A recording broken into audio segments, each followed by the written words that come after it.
Laziness was supposed to be the easy option, so why does it feel like a full-time job? Laziness is marketed as a vacation from effort. It's like that moment when you don't have to do anything, just lie down, relax, and recharge. The marketing is flawless. But the problem is, the product doesn't deliver what it promises.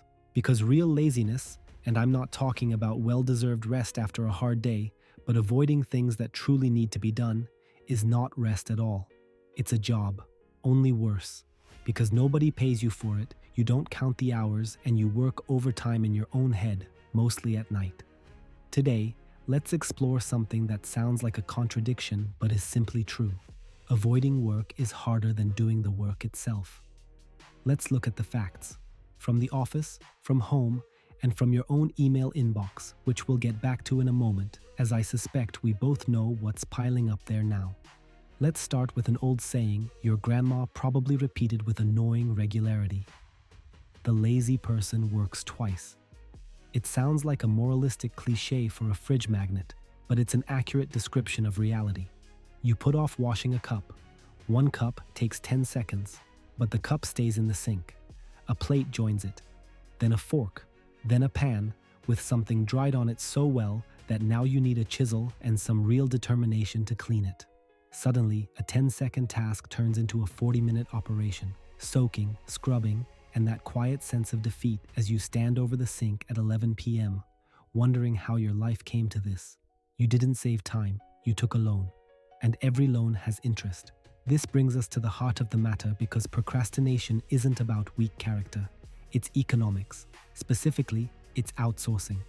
When you put off a task, you're actually assigning it to someone else. That someone is you, but from the future. Today's you takes a break, sending the bill to yourself next Tuesday. And today's you acts like the worst client ever. No plan, no briefing, no specifics, yet with a deadline set firmly at yesterday. But you from next Tuesday is still you. In this setup, there's no fool to handle the work for you. It's just the same person, in a worse mood, with less time and a fresh dose of self-criticism. There's also a type of laziness that's so clever it looks like pure diligence. Pay attention to it. It's a classic. You have to write one difficult report. Suddenly, your entire apartment is spotless. You've sorted socks by color, responded to emails from 6 months ago, checked the fridge and vacuumed behind the couch where you hadn't looked since moving in. You've done everything, except that one report. This is procrastination disguised as productivity. You're doing 10 easy tasks just to avoid one difficult one. At the end of the day, you tell yourself it was really productive. It wasn't. It was a day of escape with a very good excuse. Then there's another classic. I'll start on Monday, or on the 1st, or in the new year. Laziness loves round dates because they create the illusion that you don't have to do anything today if the start is officially planned for later. But Monday eventually comes, and you're exactly the same person as on Friday, only now with an extra weekend of backlog to deal with. But the most costly part of laziness isn't even the work you eventually have to do. The most costly is that time in between. It's what happens in your head before you even lift a finger. Let's go back to that email, the difficult one, the kind where you have to reply with something uncomfortable, apologize for something, deny someone, admit to a mistake. It's sitting in your inbox. What do? You don't reply. It seems logical at first. You avoid discomfort. But that email doesn't disappear just because you're not looking at it. It moves into your head and starts living there rent-free. You think about it in the shower. You think about it while waiting in line at the store. It pops into your mind at 10 p.m., right when you're trying to fall asleep. For 3 days, you carry around a task in your head that would take you 4 minutes to complete. Do the math calmly. 4 minutes of work versus 3 days of mental hassle. It's the worst exchange rate imaginable. You're trading your own peace of mind just to avoid a little effort. And every time, you overpay.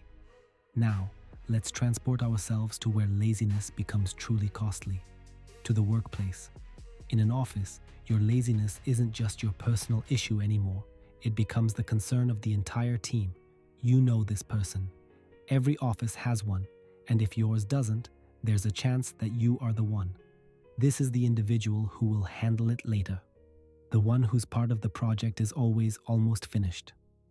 The person who answers a simple question about status with a statement so broad and smooth, it could describe any project in the universe, including the building of the pyramids. Here, the same paradox appears, just in XXL size. This individual puts more energy into avoiding work than the work itself would require, because now they have to remember what they haven't done. They must come up with reasons why they haven't done it. They have to reply to emails asking why there is no email.